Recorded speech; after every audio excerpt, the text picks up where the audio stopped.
Hello everybody, my name is Davis and welcome back to another video, and today we are here for another severe weather breakdown. Now today, we're going to be talking about an ongoing severe weather outbreak that's bringing damaging winds, large hail, and even a few tornadoes to a certain portion of the United States. So let's go ahead and get right into it, starting off with the Storm Prediction Center outlook for today, where we have 6 marginal risks of severe weather across the United States. No, that is not a joke. We have 6 different areas to watch for the rest of the night, okay? So tornado threat for the rest of the night here. If you're in that green area, you have a 2% chance to see a tornado in your town. That includes areas like Baltimore and Washington. Damaging wind threat for the rest of the night here. If you're in any of those brown areas, you have a 5% chance to see wind gusts of 60 miles per hour or higher in your town. We have almost 50 million people included in that threat. Hail threat for the rest of the night. If you're in any of those brown areas, you have a 5% chance to see hail of 1 inch or larger in your town, okay? So make sure to look out for that. Now, moving on to tomorrow, we have a marginal risk of severe weather for portions of southeast Florida. We also have a marginal risk of severe weather for parts of the mid-Atlantic area, and a marginal risk of severe weather for parts of Texas and Oklahoma.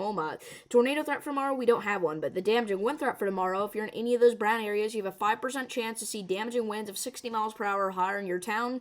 This includes almost 60 million people, areas like New York, all right, Philadelphia, Baltimore, Washington, Virginia Beach. Some of the most populated cities in the country are under the gun tomorrow for that threat, so make sure to look out for that. Hail threat for tomorrow, if you're in either of those brown areas, you have a 5% chance to see hail of 1 inch or larger in your town tomorrow, so make sure to look out for that.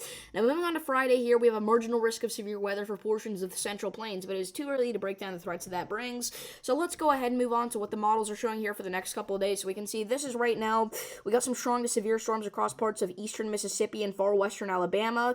We've got kind of just scattered strong to severe storms actually across the entirety of the far eastern portion of the United States right now. We do have some storms that are actively producing tornado warnings in parts of Virginia and Maryland, so I'll keep you guys updated on those.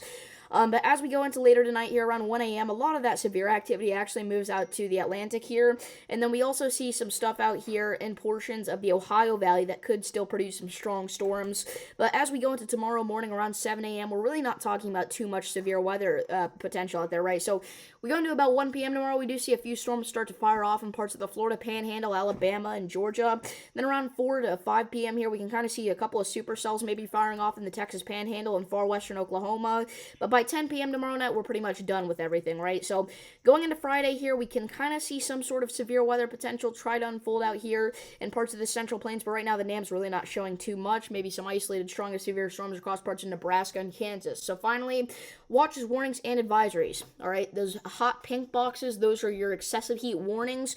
Orange boxes, heat advisories. If you're in any of those, make sure that you are staying hydrated and staying in an air-conditioned room for a good chunk of the day. We do have a couple of tornado warnings right now out in parts of, again, Virginia and Maryland, and we've also got a few severe thunderstorm warnings actually kind of scattered all across the country. Got some in Wisconsin, some in Mississippi. We even had one in Alaska earlier today while I was live, which was pretty insane, but other than that, pretty calm right now. So if you guys did enjoy this video, please do be sure to like and subscribe. Thank you all for watching, and I'll see you in the next one. Peace.